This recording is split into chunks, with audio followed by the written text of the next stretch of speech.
Ed and I thought it was about time for us to do a tier list, our first official tier Yes. list.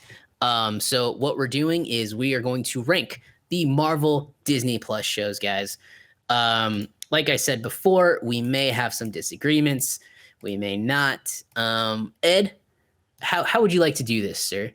WandaVision, that premiered January of 2021, over a year ago, unbelievably. Yeah. As we all know, this is Wanda's Breaking Bad story. Breaking Bad season 1 through like 4, because like Multiverse of Madness was like season 5 through 6, where she just goes batshit, like just straight up Heisenberg. Brilliant, yes. Where she's like, I can do whatever the fuck I want. Kind of crap. Yes. Anyway, that premiered in January 2022. Ed, I'll let you go first on this one. Where would you like to place it? In the S, A, B, C, D, E. E. No, I'm just kidding. No. No, WandaVision was great. I liked WandaVision a lot, except probably the last 2 episodes were not great. Particularly the last episode is probably one of the more disappointing finales in all the Disney Plus shows so far. Yes. But overall, I was intrigued by how different it was, and I did like this, like the whole idea of every episode being in a different type of show genre. I loved going through all that. I thought it was fun and fresh and cool, and it had some great emotional beats with Vision, but it just didn't stick the landing. I don't think it was even close. No, to sticking that damn landing. So bad. So I'm gonna place it at a B.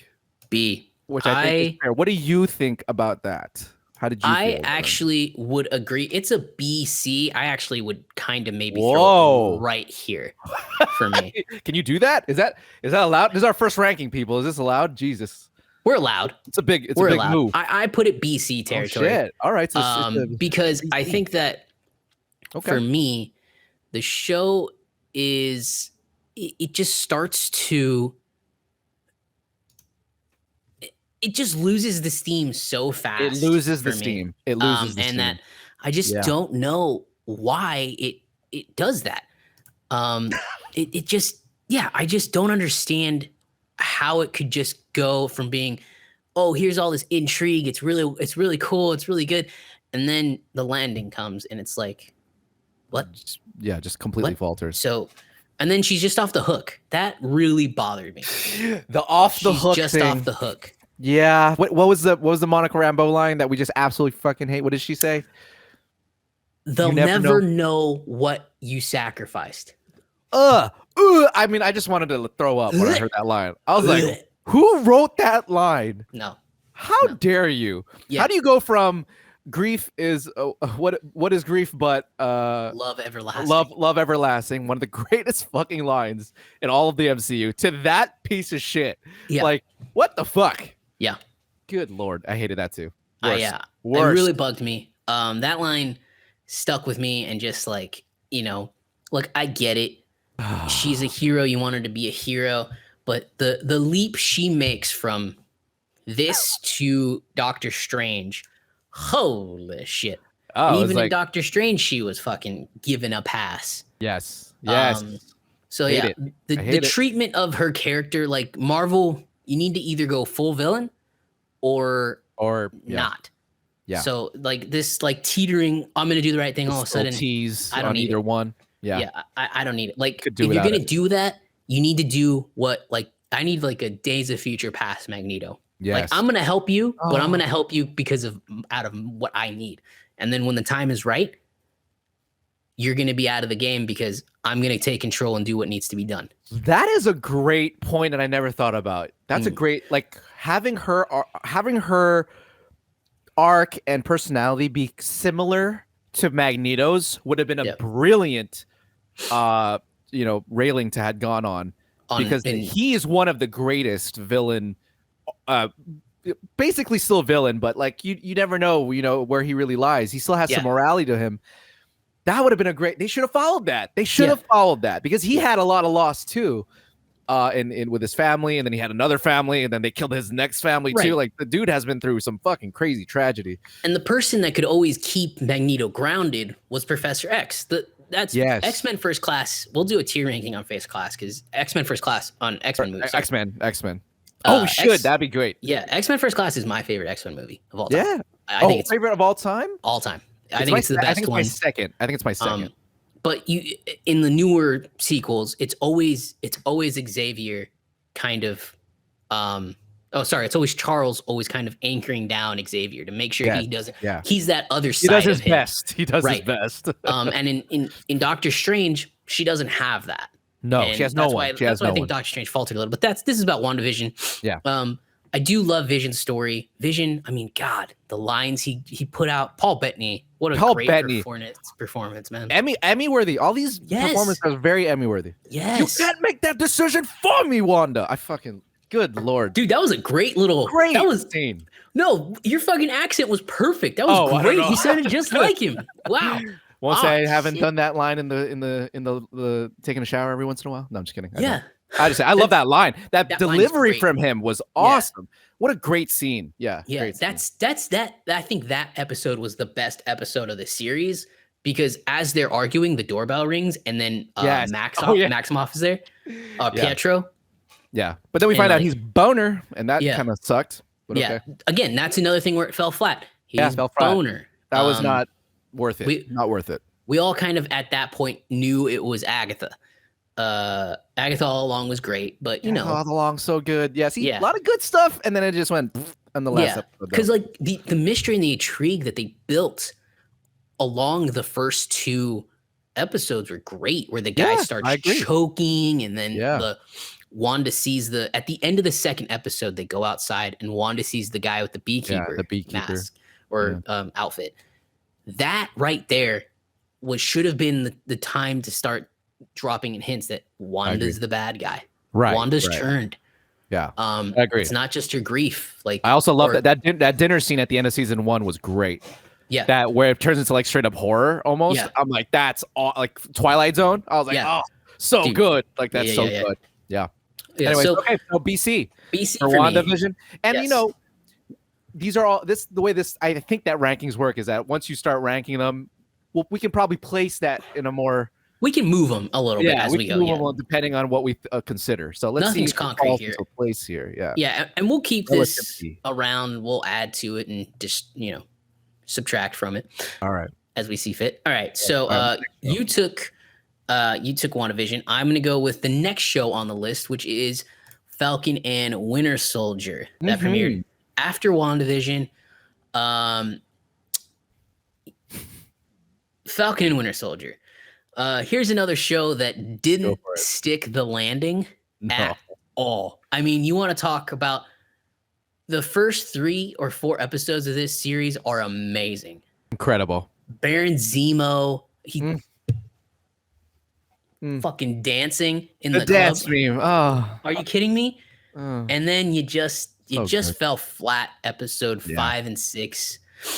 You also had John Walker, U.S. agent. You see him slowly deteriorate during the show, which is such a side story that they don't even talk about very much. Right. Like you see him he loses his best friend and he ends up taking the super soldier serum. Anyway, I'm actually going to drop this into C territory. Okay. Ed, you can tell me if you think that's too low. Where would you put it? We can move it. I think I would put it higher. Okay, where would you put it? I like it. I ended up liking that show more than WandaVision. Okay, convince me to move it, and I'll move it. I don't know if I can convince anybody to move it. Because I like it for my own personal reasons. Okay, here's why I like that show. Okay. I think which is the Baron Zemo episode? 3 or 2?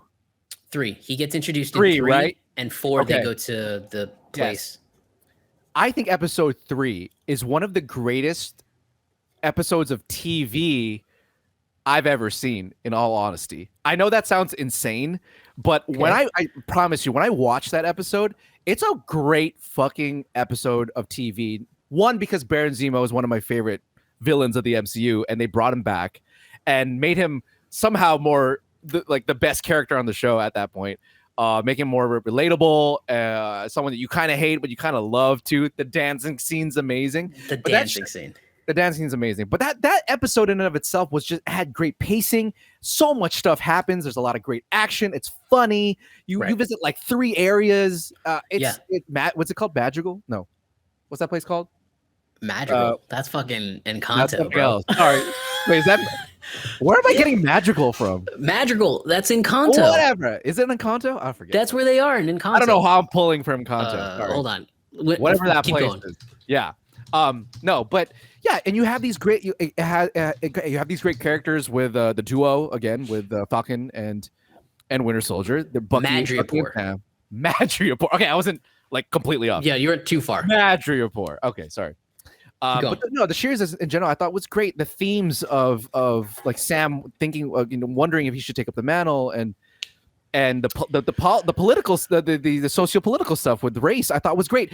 What's his face with what's the old black man who used to be the Captain America? The other Captain America. I forgot about that storyline. Isaiah Thomas, right? Yes. Great story. Great thing that they focused on, and they really gave, I think, a good amount of time to, and they even wrapped up at the end. I thought was a great side story. I just love that story. Where the show falters is with the what's the group called?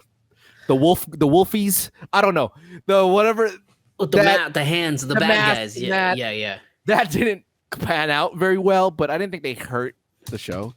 But and then John Walker, like you said, a great performance by Wyatt Russell.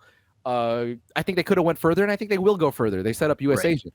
But great moments where you see him just like, take the serum and just go off the deep end. Talk about Breaking Bad. And then so I loved the show all the way up until Flag Smashers. Flag Smashers. What did I say? Wolf. I don't know why you said Wolf. I was like, I don't think Wolf is close, but Flag Smashers. I failed on that. You love the show until up until like the last episode is absolute ass.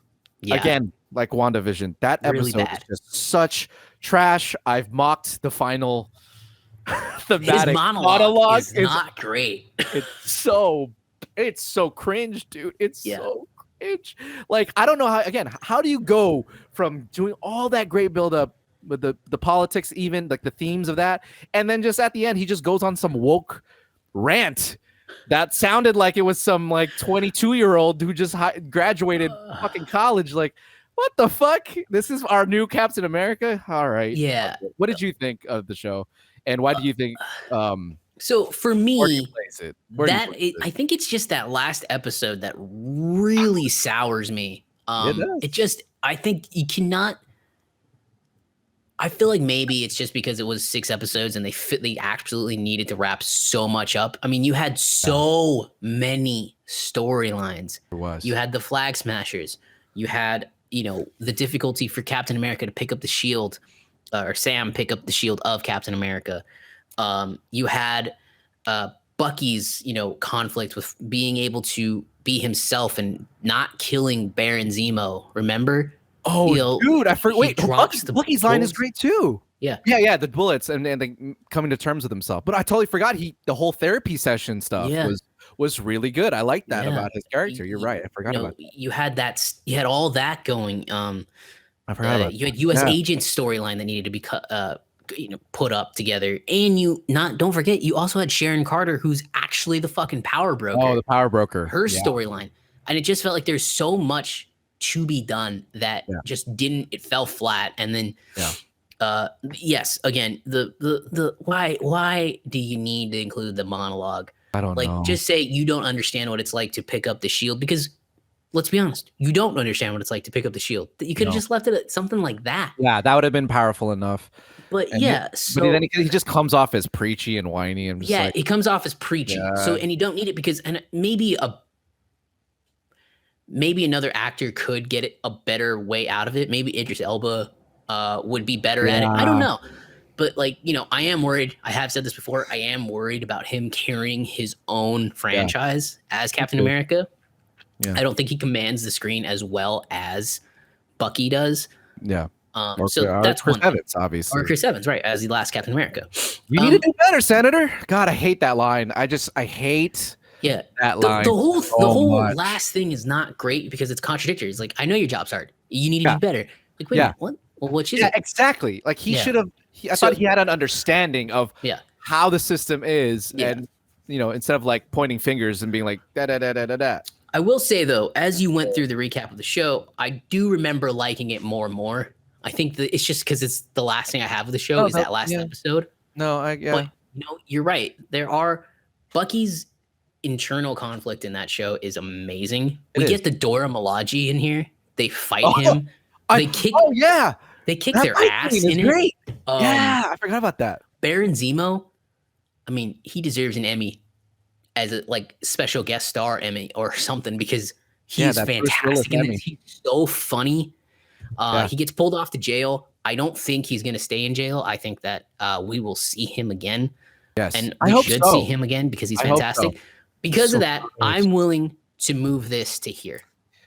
I will. Okay. Where do you want to put it? Here's the thing, right? I feel as we're talking about it, it's almost like a therapy session for Disney Plus shows.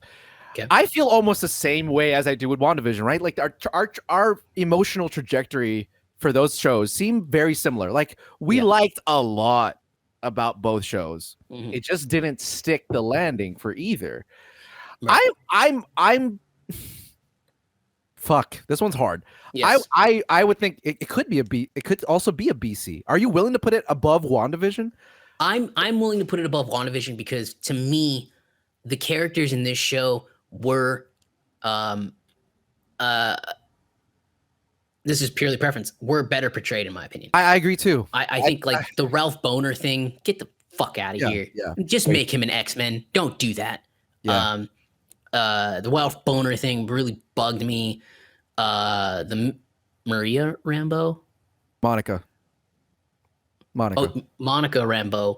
Yeah. Her storyline was again, I don't care about the Captain Marvel characters enough for enough to suffice to her having a whole own thing. I will say I think she performed great. I do like the actress. I think she's going to be great as Spectrum in Captain Marvel or the Marvels. But I don't care. It could have been any other character. You could have replaced the character and you have the same effect. I don't care either. Yeah, I don't care either. Like you can't replace Zemo and put in a different villain. You can't take out Sharon Carter and have a different villain. No. Why you can't? Wyatt Russell was fantastic casting. You can't take him out and replace him with a different somebody. No. To me, that's why this show goes above WandaVision. Because besides Paul Bettany and Elizabeth Olsen, and of course Catherine Hahn, she was fantastic. Yeah. Besides those three, I don't care about them. Every of the other characters, but yeah, you're right. So I think Falcon and the Winter Soldier did a better job ultimately with the characters. How about this? How about we give it since WandaVision's right in the little middle thing? Why don't we just solidly say it's at least a B? And if down the line we think it's even better, depending, we could move it up to A. But let's put it at B since Wanda's in between. Maybe we'll get those. Okay. All right. Well, that's glad I could convince you a little bit. Yes. So I took Falcon and Winter Soldier. I will let you take Loki. I have my opinions on Loki. All right. I know where it goes for me, but why don't we go and we'll place it and then we'll talk about it. Okay. Loki. I like Loki a lot. Mm-hmm. I do like Loki a lot. And here's the thing about Loki that almost none of the other shows did except for another one. We'll get to that. Its finale was great. Mm-hmm. I like the finale. It was really cool. We get Kang the Conqueror. We get a great performance by what's his name? Jonathan Majors. Yes. And there was that was all really, really exciting. And it also happened to ties to the rest of the phase 4. It bounced that over. You okay? Yeah, keep going. Okay. So again, you get a great performance. I mean, how could you not like Tom Hiddleston? A great addition with Luke Wilson. No. Owen Wilson. He's great. I love that guy so much. Jet ski. That's now a meme. That lived throughout the entire show. And I love Sylvie. Sylvie is great. I love her as a character. I think, if anything, the MCU has actually been doing a good job, other than Black Widow. She got shortchanged, ironically, with their female characters. I would agree. Yes. I like a lot of their... Monica is not bad. I think they could do more with her. I hope they do. Agree. But all the other characters have been really phenomenal. Shang-Chi's sister, great. Yeah. All the women in Eternals, awesome. Great. All great. Particularly, what's her face from Black Widow? That is my favorite character. I'm forgetting her name. Yelena. Florence Pugh. One of my favorite new characters, just hands down. Absolutely. So they've been doing a good job. Loki does that here. So, and again, great CGI, great story. I overall really like this. So I want to put it in A. I want to put it in a solid A. Okay. That's where I feel it should go. I think it's definitely better than the last two, just mostly because it does have a great trajectory that doesn't falter so hard. Yeah. But that's where I would put it. How do you feel? How do you feel about Loki? What do you think? Loki is an S tier for me. Loki's all the way in the S tier for me. Yeah. Okay. I'm gonna move it to the S tier just for now, as I try to. Damn. As I try to convince you. I don't hate the choice, but please tell me why you think it's even better than I think it is. Loki was so effing good because, yes, Sylvie was fantastic. The Tom Hiddleston was fantastic. Of course, he's just, he was born to play this character. Absolutely. Owen Wilson was great, but the mystery that it created, the implication it has on the MCU, this is like peak Marvel. This is what Marvel could be if it just pushed everything aside and just focused on the characters. This is a purely character-driven story. And what do we learn about Loki? Loki loves himself. That's it. Loki is the only person Loki's ever loved, besides Thor, his brother, is himself. Just a different version of himself. It's such a funny, amazing, like cool storyline and way to do it. Also, remember, this show was supposed to come out right after Doctor Strange. Mm-hmm. So right after Doctor Strange, when we meet the one and only Reed Richards, who do we get to meet? We meet Reed Richards' direct descendant in Kang the Conqueror. Right. So here he is introduced, and there he is. And it's like, oh shit. And it's no secret that it's, the TVA uses the same door technology that Reed Richards uses. Oh, get the fuck out of here. I didn't even think about that. It's almost the same exact technology. Almost like Kang the Conqueror created the TVA. I loved everything about this show. I loved the, little side discussions, why are you here? I killed Thor. I just thought for me, it was, this is going to sound weird, but it was disconnected from the MCU, but also hyper connected to it. And that's why it really works so well. And it was just a perfect, like a purely character driven story on one character from several different versions, but one character. It's Loki's story. And it was like, like the future of the character is still so bright, and so there's still so much story to tell.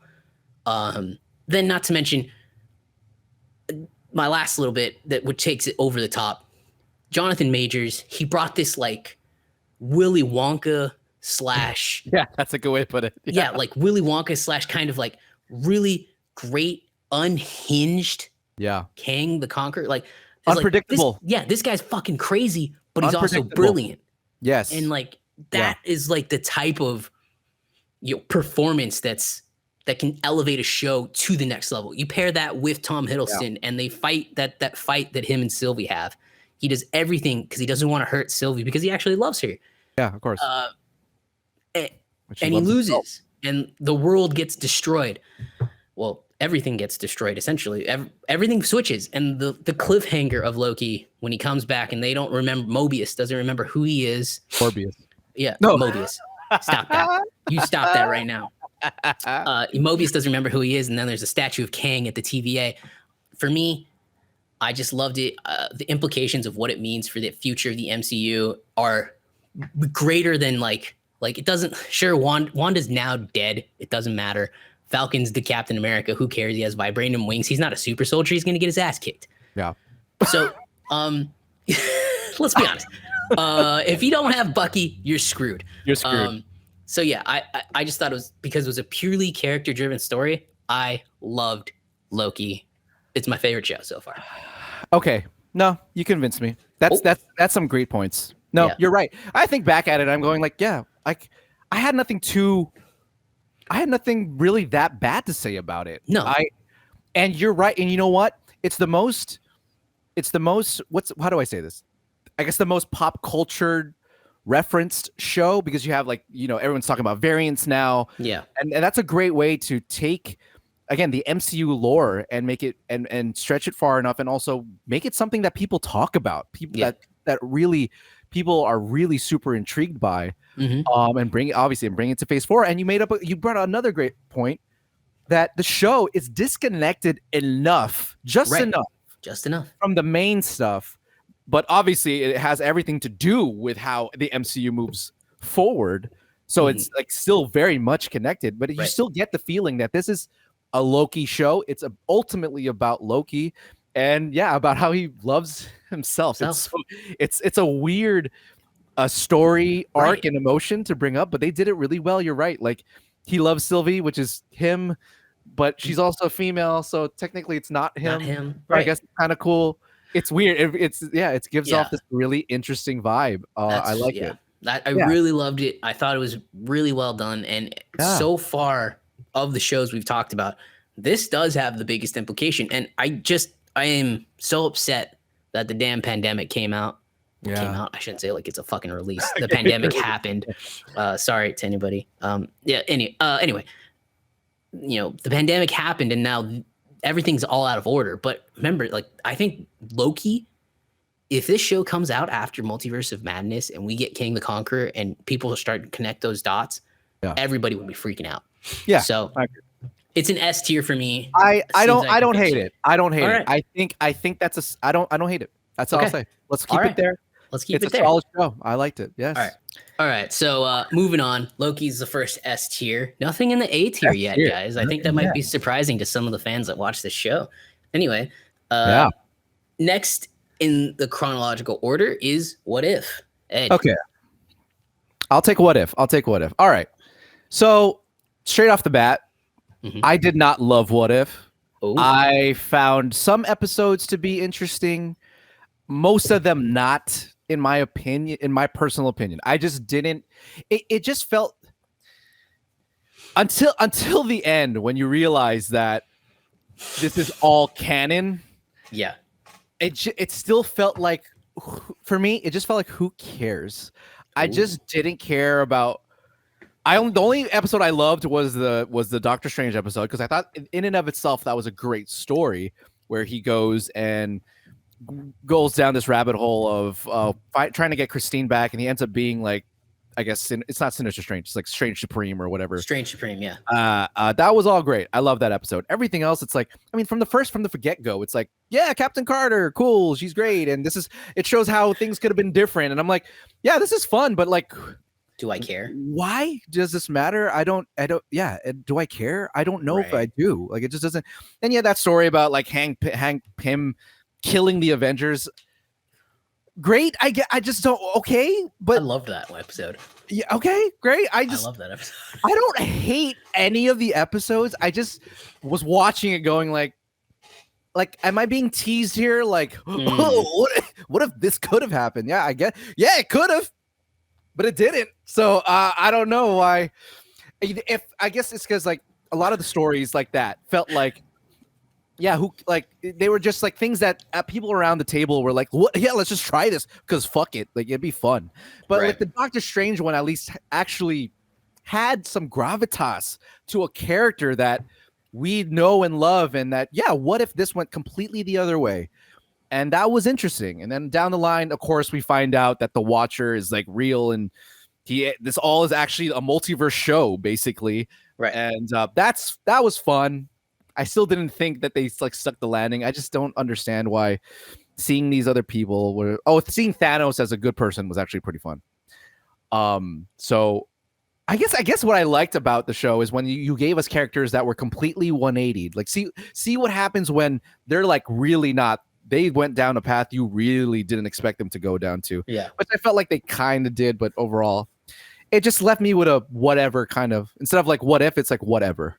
Okay. So that I would put the show personally in D tier. It just because I know you're gonna fight me for this, and we can talk about it. I just really didn't care. At the end of the day, I didn't care. Plus, I thought the art style was wonky, and that the voice acting was a little wonky. I don't know. Ooh. I didn't love it. That's all I'm gonna say. Every week. I skipped like 4 weeks because I just didn't care. Like the zombie. I don't know. Take me out of my hell out of this show, because I know you have a lot. So go ahead and tell me. But for me, I just don't care. So it goes to D because I just don't care. Okay, so off the bat, my favorite episode was actually the zombies episode, but I have found out that is the like least popular episode from people I've talked to. I don't know a single person that has liked it. I know you didn't like it. I have a couple of buddies that didn't like it. Surprised by that, actually. Yeah. Oh, actually, my wife liked it. I saw it with her, so I watched all this Marvel shit with her. So she liked it, huh? Well, yeah, no, keep going. But I was asking why didn't they? I'm surprised. I thought a lot of people didn't like it. I loved it. We got to see the Scarlet Witch as a zombie. We also got to see a Vision actually doing the wrong thing, almost like the 180 of Wanda. Yeah, that part where he was in WandaVision. Like, oh wow, these guys really do love each other a lot, that they're willing to do wrong things for each other. So I thought that was kind of cool. I liked the Spider-Man. I don't know who voices him in that show, but I liked him. And I liked the animation he did, and I liked the way it all started. It all was kind of cool to me. Jeffrey Wright as the Watcher was fantastic, in my opinion, as a narrator. I would agree the voice acting from some isn't as good from others. I think it was Lake Bell that replaced Scarlett Johansson as the Scarlet Witch. Yes, that's true. Yes, that wasn't. She wasn't great. But I did like that episode. The Avengers all dying. I was like, oh well, that's kind of cool, actually. Interesting theory. And for me, I wouldn't put it up in like A, B, C territory. I maybe like the highest I think I could go is maybe the highest I could give it, I think, is maybe right there with WandaVision. Oh, that's what. Yeah. But I do agree. I would agree with you. Maybe we just move it up here. But yeah, overall, I do actually agree with you, because it's just it is like a who cares. But for me, it's a who cares, but it's fun. Yeah. And I do think at least we get the payoff at the end of it. For me, the last 2 episodes is when it all comes together, when we see who was it? Oh, it was Ultron Vision. I don't fucking know what the hell that guy was. That's a good one. Ultra Vision. That's Ultra Vision, yeah. Ultra Vision. That's something not bad. I don't have is Ultra Vision. Anyway. Me either. Yeah, Ultra Vision, when he takes over and then he fights. We get a pretty good action sequence between the Watcher and him, fighting through the multiverses. I would have loved to see that in Multiverse of Madness. Yeah. Doctor Strange fight somebody as they're flying through the multiverse. That would have been fucking cool as hell to see live action, but that's okay. So for me, it's how it all kind of ties together. They assemble, now this is a corny name, the Guardians of the Multiverse. Yeah. They got to stop with that. That's not funny anymore. Not every team needs a name. The team name thing, it's not funny anymore. Please stop. I feel like we're going to get another stupid joke like that in the new Thor movie. Probably. Because Taika Waititi can't help himself. But hey, yeah, I would agree with you. C or D. Highest I could give it is give it a C. Give it a C. I know you like it. You like some of it. I do like it. That's fine. Some of the I don't mind that. episodes. I don't mind it. I actually didn't mind the art style all that much. Okay. I know a lot of people didn't like it as well. Again, it's not Young Justice for those people that watch cartoons and series. Young Justice is probably the best cartoon out there, up there with, it's not Invincible in my opinion either. But C is good enough for me. Happy with that. I don't have a lot to say about it. I know that season 2 is coming out. Of the shows we see here, literally only two that have season 2s are Loki, which makes Loki? sense, and Mhm. What If. And What If? Yeah. Yeah. So Yeah, and I think it makes sense. No, look.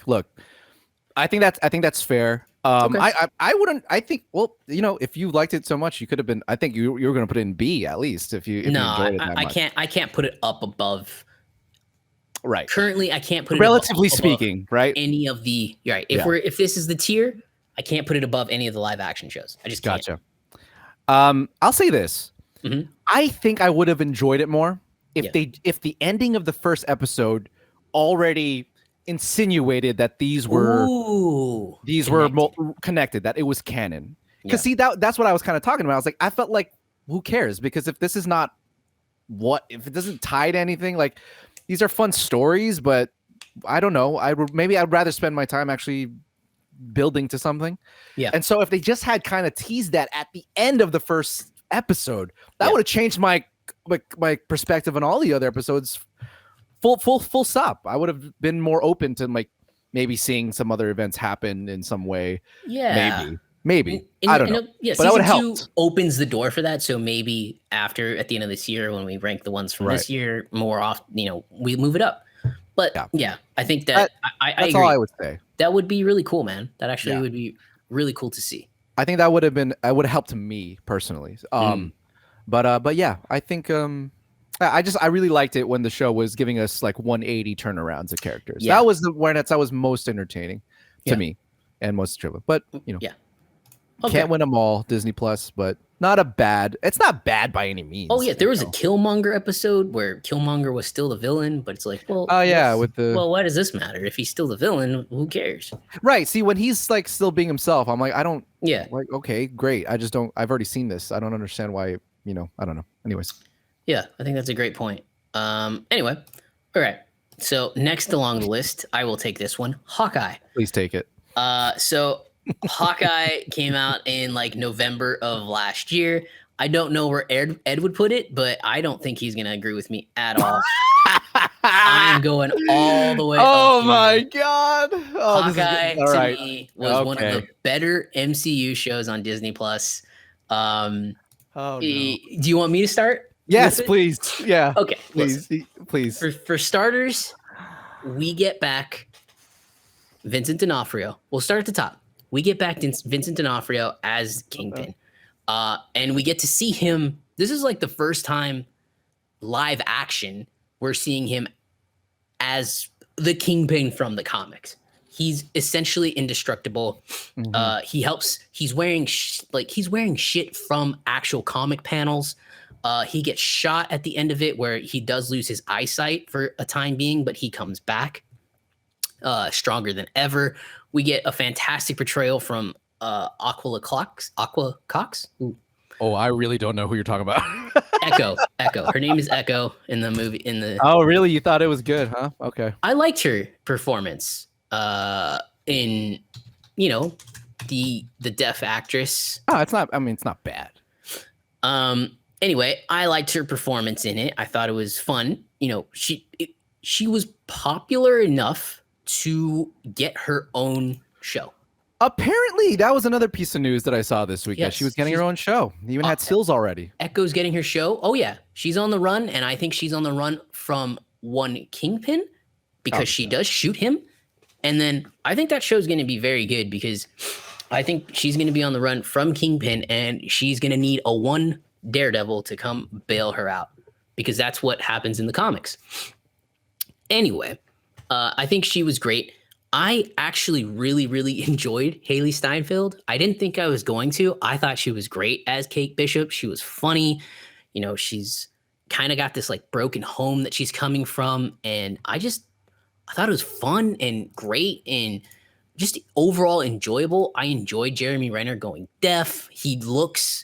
I know a lot of people saying, oh, he's mailing it in. But you know what? He looks, I think that was the purpose.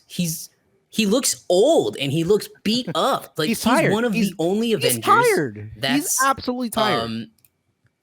That's old and human, Yeah. So he's been trying to get out. Yeah, this dude's been before. What movie was that? Was it Age of Ultron? when they Age visit of him. Ultron was when he tries to retire. He was kind of retired already. That's it. He was supposed to be that was done. a long time ago. Yeah. You know. Yeah. So pulling me back in. Yeah. Anyway. Exactly. Yeah. And last but not least, I thought the mom, Haley Steinfeld's mom, Vera Farmiga, she was great in it. I just thought it was a good, not over the top, street level story that I thought was better executed than the Falcon and Winter Soldier, because the Falcon and Winter Soldier, fumbled its ending, and I don't think this fumbled its ending. Not to the degree that, these guys did. They kind of did wrap it all up pretty fast. The mom does get arrested.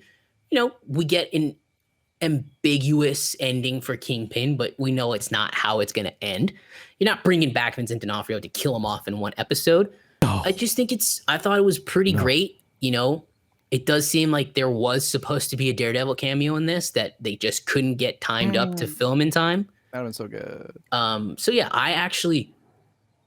I was expecting very little from this show, and I very, very, very much enjoyed it. I thought it was fun. It was enough drama, enough silliness for me that it worked. Yeah. What do you think? Okay. I'm going to go with, I disagree with you completely on a personal level. Okay. Did not wait. Before you go into it, where would you put it? You want to? Okay. Oh fuck. Yeah, I definitely like it better than What If, but I would definitely rather go through WandaVision again. You drop it in the middle, around on par with WandaVision. More or less. I would still rather watch WandaVision though, straight up. This is gonna be tough, man. Okay. This one's gonna be tough. I know. Let's go. Again, okay. Look, get into it. The show it's not a bad show by any means. I just feel like it did fall flat for me almost in every episode though. It just was like a bland. I didn't even mention Yelena.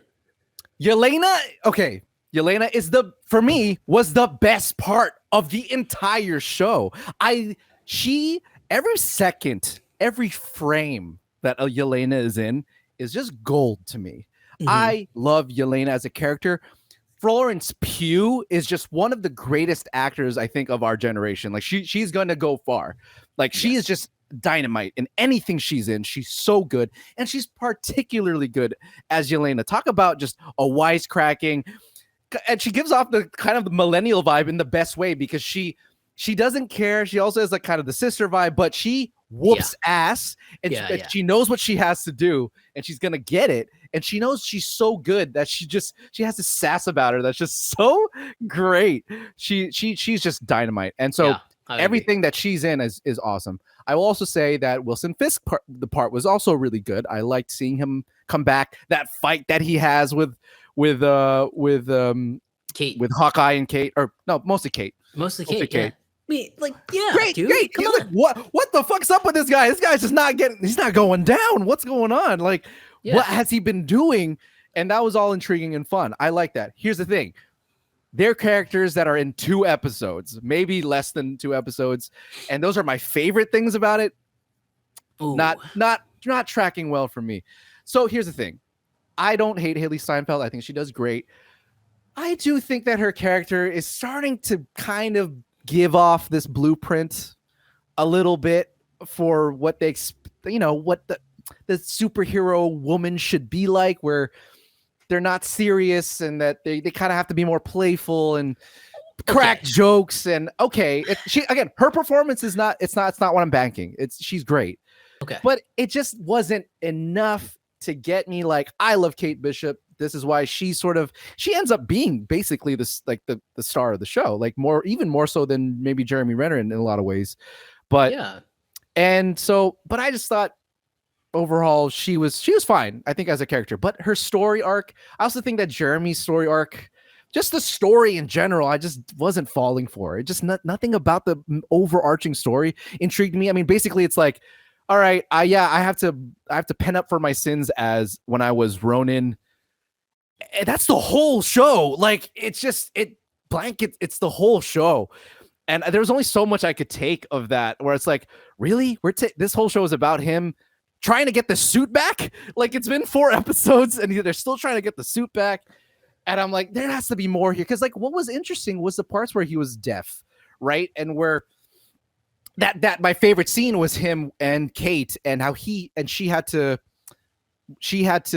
sign to him or something. What was that scene where they're in the kitchen? Like, remember he lost his hearing aid or something. Yeah, and she had to sign to him what his son was saying. The kid calls, and he's like, she writes on a. Oh, there you go, because he couldn't hear him. I thought that was incredible, and I wanted them to really dive into that, and they don't for most of the season. And I wish they just really went further into that, because you see him being pretty. Yeah, he's done, man. He's done. He's over this, and which is why I give the whole like phone in performance as a part of the performance. It makes sense. Yeah, I think that's part of it. You know, he's old and retired. But I just feel like that storyline goes for way too far. I think it's an excuse to have the Echo character, which, by the way, I didn't care for even one little bit. I don't care for that storyline at all. Again, performance, not bad. But okay, like you're so hopped up on. I wish there's these things that I wish were like maybe wrapped up in the middle of the season. That I just feel like we're not strong enough to get me through to the very end. And by the way, I also think that the season finale faltered with the main character storylines. I don't buy that Yelena is so mad or so totally believes that Clint was the reason that Natasha died. Right. Like, come on, get over it, man. Like, and when she does, it's super fast. Yeah. When she does, it's super fast. So I hated that. For me, I think that part is more so like she just wants to know what happened. I think she's trying to gives no one a chance to say anything. Right. I mean, yeah, good point. So like I can agree with almost everything you said. And I do think the show for me would be better. It would be up in the S tier if it was just a little bit simpler, just simple rewriting. Focus more on, you know, we find out that Clint's wife was a SHIELD agent, and we find out that they're trying to like figure out, oh shit, there's more at stake here than just this suit. It's his family at stake.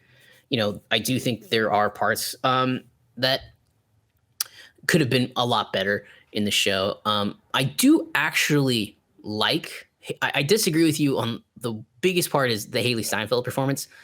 This works better to me than, it works better to me than like Captain Marvel or anything else so far. Oh no, I agree with that. Because she's eager to be a superhero. She wants to do the right thing. She wants to be this, and Clint's the example of what happens when you're a superhero, when you're just human.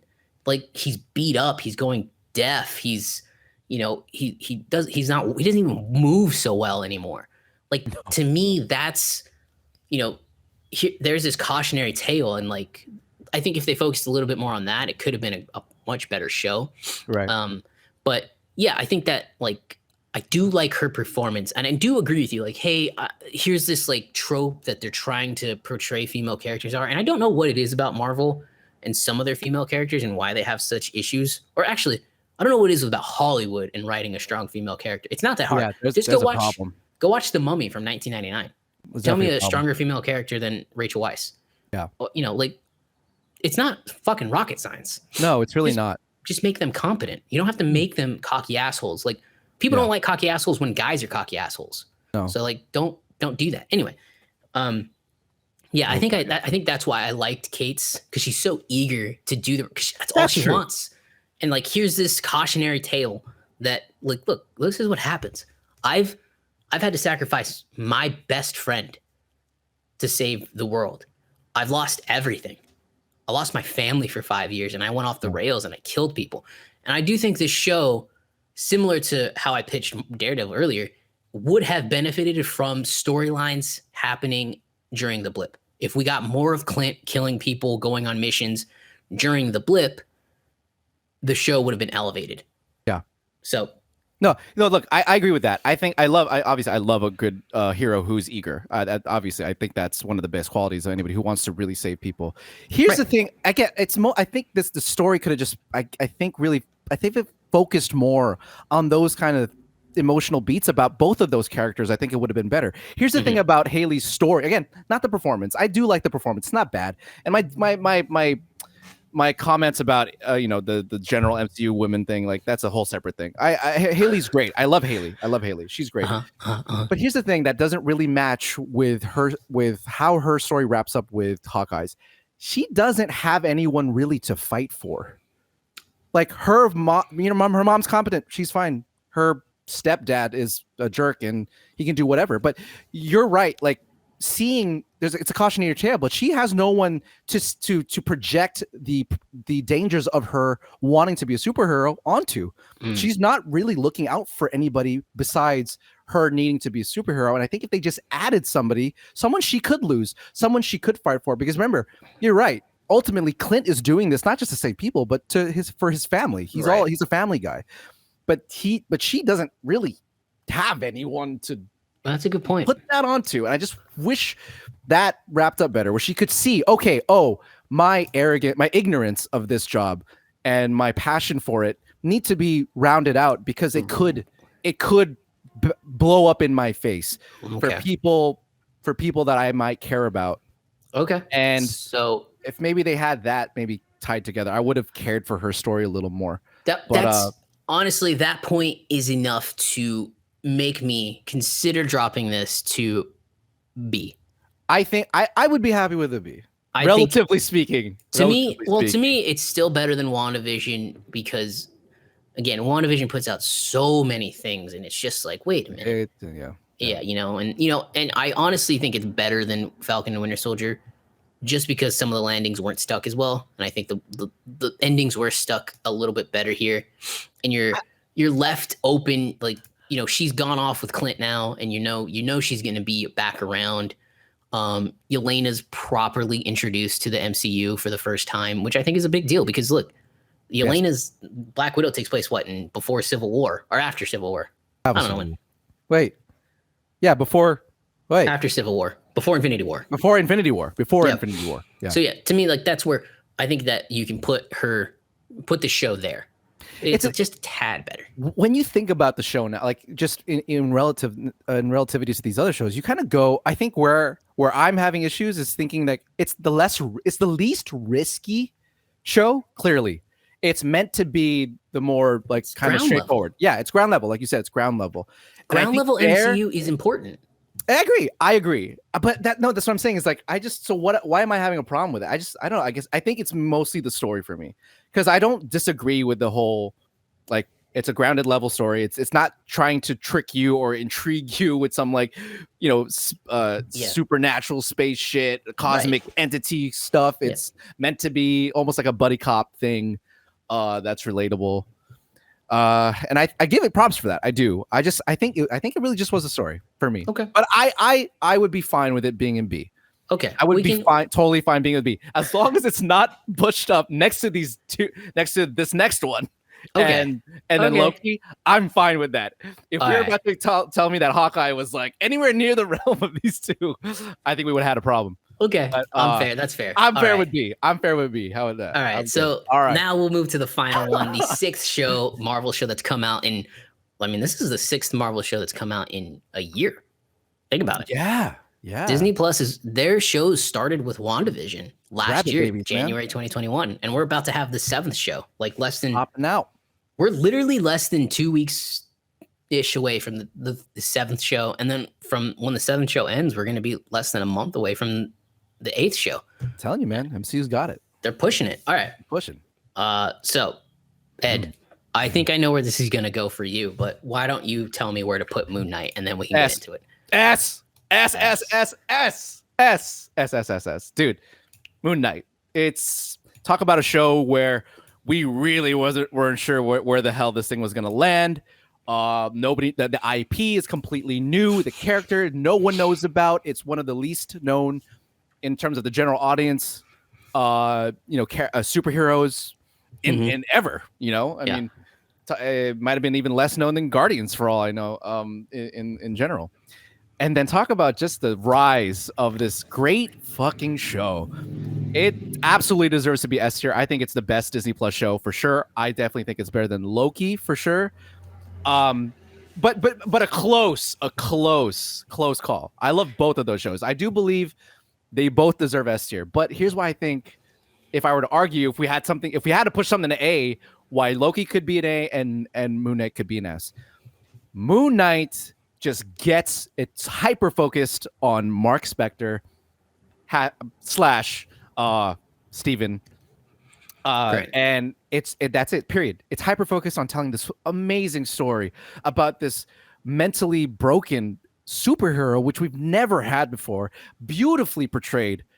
Emmy award-winning performance by Oscar Isaac, playing at the end of the show fucking 4 roles for all I know, and making them so distinct. And then not only that, this beautiful trajectory, just upward rising trajectory through every single episode that was so good that it had to be on purpose. Great direction by this director, Mohammed. I forget his last name. Sorry. Diab. D-I-A-B. Sorry if we can't pronounce it. Mohammed Diab. Wonderful direction. And again, just the pre-production on this was just the most clean and well thought out.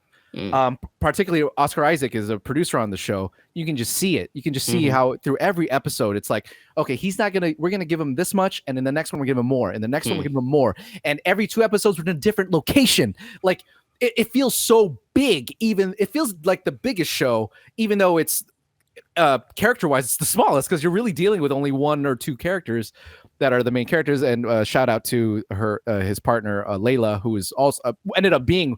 Started off like I wasn't sure how I was going to feel about her. Ends up being one of my favorite characters by the end of the show. And then a great villain, arguably Ethan Hawke as what's his name? I forget his name. Arthur Harrow. Great. And talk about someone like who doesn't like have a physicality, but just is so menacing, so unpredictable, and he's just great in that role. And he also plays multiple roles. Everyone plays multiple roles in this film. By episode 5 and 6, man. When you get his backstory, you're crying, dude. Like, this guy's broken, and the same episode or the next episode, when he reconciles with himself, and you realize he gets to love himself, and mental illness can, as troublesome as that could be, it could be used to uplift yourself and be something that you never once thought you couldn't be. It's a phenomenal show. I don't know where else this could be, but S tier for me personally. But Alex, what do you think of my choice, and do you more or less agree? So I would actually agree with you. I don't think it's better than Loki, but I think it's at the same level as Loki. Okay. But they work because of the same reason. Loki's hyper focused on Loki. Moon Knight is hyper focused on Mark Spector and Stephen Grant and eventually Jake Lockley. You learn, like, I do agree with you that that it being hyper focused, and I don't know if another actor or actors, if we're including Tom Hiddleston, could have done it and carried it as well. Like we said, we took a shot at Anthony Mackie. Is like, do we know if he can hold his own movie? We don't know. Mark Spector can hold his own movie. Yeah. Oscar Isaac can hold his own movie. Tom Hiddleston can hold his own movie. Yes. And that's why these shows worked so well to me. I completely agree. I think Mohammed Diab did a fantastic job. Like, I don't know what the budget was for this show. Whatever it was, I'm sure it probably wasn't enough because some of the CGI with his suit never looked amazing. Yes, some CGI wonkiness here. What he did with it was absolutely spectacular. It felt like this globe-trotting adventure just solely focused on Mark Spector. And, as you go through the show, you realize Stephen Grant's presented to you as the guy. And a lot of people didn't like it because they're like, oh, Stephen Grant, he's supposed to be a billionaire, and he's not this big alpha male. Like, fuck you. Like, it really works well as a different character. And then you learn why he is created. Yeah, you see the reason behind that. And it breaks your heart because he creates this kid who's innocent and nice and because that's not what he had. He didn't have that. He had a terrible childhood. Not his fault. His mom was this awful person. Like, I also love seeing the mom as the bad guy, because typically you see the dad as a bad guy. That role reversal was pretty great. Great point. Yes. Yeah. Great point. Yeah. So like, I would agree with you. It's on the same level as Loki. I do like Loki just a little bit better. I get but it. It's interchangeable. But anyway, yeah, like Layla is fantastic. Ethan Hawke is fantastic. You know, he's kind of got this like menacing calmness about him. Like you said, he's not Thanos. He's not Kingpin. He's not this big bulking dude you should be scared of. He's not Green Goblin. No. He is menacing for a whole other reason, because Ethan Hawke's a fantastic actor, and you're just like, oh shit. This Hawkasance, however you want to call it. He's just shown up, dude. Like, wow. Like, I don't know where this, I mean, he's always been great, but he's amazing nowadays. Like, he is showing up.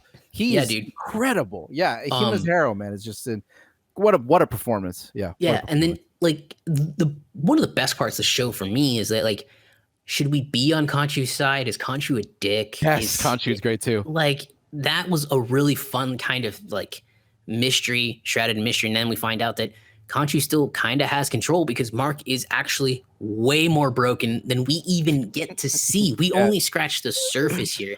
But you mentioned it. You go back to episode 5, and that was the best episode of the series from a storytelling point of view. Yeah. To watch the childhood, to watch Steven die, to watch and be reborn in a sense. Yeah, watch him be reborn, and you get not to be reborn, but you also see why Steven was born in the first place. Yes, he's born out of necessity in order to survive. Yeah, to childhood trauma. Oh God, and yeah, and like, I'm sure Jake Lockley was born out of trauma in another way. You know, it kind of fits with the line, you know, what is grief with it, love everlasting, and then he creates all these different guys to learn how to love himself. And it would be amazing to know. It would be amazing to know if Steven is the reason that Jake Lockley exists, because Steven is a pussy. Ooh, that would be, and so he wishes. Yeah, so when he's pushed around, he creates someone who you do not fuck with. Yeah, exactly. And then like, we had like the end sequence where the two giants are fighting, like fucking Megazord fight. That was really cool, right? Yeah, that was really cool. Kaiju Megazord fight. That shit was sick. And as cool as that was, the interchangeability that they have at the end of the episode, Mark and Steven, when they're in the Moon Knight suit, so they're switching from Moon Knight to Mr. Knight. That was really well shot. Like, he runs in scene as Moon Knight, then runs out and he's Mr. Knight. That's really well done. Like, how cool is that? I don't care what anybody says. That's fun editing, and that's good filmmaking. It is. And yeah, I really did enjoy that the series as a whole. Not what I was expecting at all. And I thought it was great. So S tier, I'm completely fine with it. I'm aligned with it. S tier, not as good as Loki, but to me, I agree. They're interchangeable. Yeah. And like, again, they share that similarities. It's disconnected enough from the MCU. Well, this one's actually totally disconnected. Which is from the MCU. And and you don't need it. Yeah. You don't need it, because it works, because Oscar Isaac just propels the show into just the stratosphere. I don't know, man. I just feel like the more I think about it, I'm like, is this like my favorite thing that MCU has done in Phase 4 right now? I don't know. Might be. Obviously, Loki is above yours, but I think just in general, just as Loki a package, would be mine. Yeah. Like, man, like I love Moon Knight. Like, the one thing I want to see next is like just Moon Knight 2. Just give me a second season. I want more. I want to see it now. I need to see Oscar Isaac has said there won't be a second season, so I don't know. Don't say that to me right now. I feel like we're going to see Moon Knight, but it's going to be Moon Knight in other properties. But we will, obviously. But I just want a season 2. I was like, let's keep going. Yeah. Just throw me more. Jake Lockley, fuck it. Let's do it. Yes, I want to see it. I want to see it. I also want to, just really quickly, Khonshu, that voice actor is great. I thought it was Liam Neeson for the longest time. How awesome would that be, actually? It would be fucking cool, man. But no, whoever it is, how cool is that voice, he's man? Great. Yeah. Like, it like sticks in my head how cool. Yeah. We've had a lot of the grumble, kind of manly voices, manly, and kind of like there's a slight tinge of a produced. I don't know what they call it, but in the audio world, just like you know, what you mean. Yeah, like the Megatron-y kind of thing. Yes. But it's a great voice. It sounds pretty natural, and it's one of the greater voices I've heard in a long time. Where I'm like, damn, that's dope. It's memorable. It's agree. Like Darth, not at Darth Vader, but like pretty close. Approaching there, like approaching. I'm like, damn, that's good. He's a great person. Anyways, okay, so look like we got our list here, but in relative, so no A. There's just it went from B to amazing. Yeah, I mean, after our conversation, I don't know. Do you want to lift some up? I don't know. After our conversation on Hawkeye, I won't put it in A. You know, to me, it's the closest to it. I cannot give it to Falcon and Winter Soldier. It really, really fumbled the finale. Even though it does set up a lot of cool things, I think it just kind of fell so short in the finale range. And I love the storyline was good, but the last 2 episodes, I was just like, oh, what's happening? This is not going anywhere. I agree. Yeah. I mean, I don't know. Do you want to move any of them? What If stays at C, WandaVision stays there. Yeah. I'm pretty happy with this. I mean, it just goes to show that that you can have shows that don't exactly hit the mark at A, but then you have shows that are just completely awesome. That are just incredible. Yeah. That you can't even put it in A. It's just better than that. It's better than what these could have been at if they were just a tiny little adjustment at the end. Yeah. Stuck the landing. I personally would still put What If at D. That being said, I'm happy where this stuff is. That's just we can leave it at C for now. There's some memorable episodes. That BC thing that's happening there is a new thing to me. I've never seen that on the list, but I'm happy with that. That's fine. Yeah. I can't put WandaVision talking about fumbling finales. Golly. Yeah. But here's the thing. I know you would put Hawkeye at A. I know you'd put Hawkeye at A. I would put Hawkeye at A if I could, but I mean, if we're being fair, I could do this. Just right in the middle. I could do that because I would put it above. You'll do that? Yeah, that's fine. Put it in the middle. Okay. Put it in the middle if you want. It's in the middle, right there. Yeah, but clearly Hawkeye is the most polarizing between us. I think so. I think there's a lot of fans that didn't like it. Clear. Yeah, we have the biggest gap there in impact from us. Agreement. Yeah. So, I would put Hawkeye at a C. That's where it's way too low. I know you wouldn't, but I would put it at a C. Like I just even after everything we saw in that show, I could probably lose it except for Yelena and the Kingpin. Like the fact that but again, we would have seen it. If not at this show, we probably would have seen Kingpin somewhere else. But I'm glad they did it. Yeah. And anyways, but everything else I could up. All right then, man. I think that's it. Solid list. There you go. That's it, guys. Take a look. Boom. We will add to this as we go. And we're actually, I think this was a lot of fun. So we're going to do this again. Yeah. MCU, 28 movies. Is it at 28? It's 28. Yeah. Multiverse of Madness is 28, man. Holy shit. We'll have to. Yeah. We'll have to maybe do that in 2 episodes. I think we'll just have either we talk at length about as much as we did now, or just keep it to some bullet points. We'll work it out. I agree. Yeah. We'll just keep it. Yeah. We'll do MCU in a couple weeks to fill the voids of summer. Yeah. Maybe we do this at the end of summer. Or after Thor. Or is there another one after that? No, that's it. Well, there's Black Panther. Oh, fuck. My bad. Yeah, Black Panther. And then there's Ant-Man 3, and then there's the Marvels. That's next year. Yeah. So we can maybe do maybe after Black Panther? I don't know. It's a lot. Damn, that's going to be the 30th movie. That's crazy. Well, yeah, actually, after Black Panther works because we can do 30. We could do we could do other ones, shorter ones. We could add to it. That way the video isn't 4 hours long. Actually, you know what? Maybe we do it before Thor. Yeah, maybe then we'll add to it after at the end of the year. So we don't absolutely annoy everybody. Yeah. That's a good idea. 4-hour episode of a 20. That's a long episode. We could go 4 hours on that. We could, yeah. We'll have to edit ourselves or something. Yes. Have a moderator here saying, "Okay, move." Cover your mouth. Yeah, and move it. Get it. Move it. Fucking go. Let's go. All right, guys. All right, my friend. That was fun. Yeah, that was a lot of fun. That's our tier. Marvel Disney Plus shows ranked. We'll do this again next week.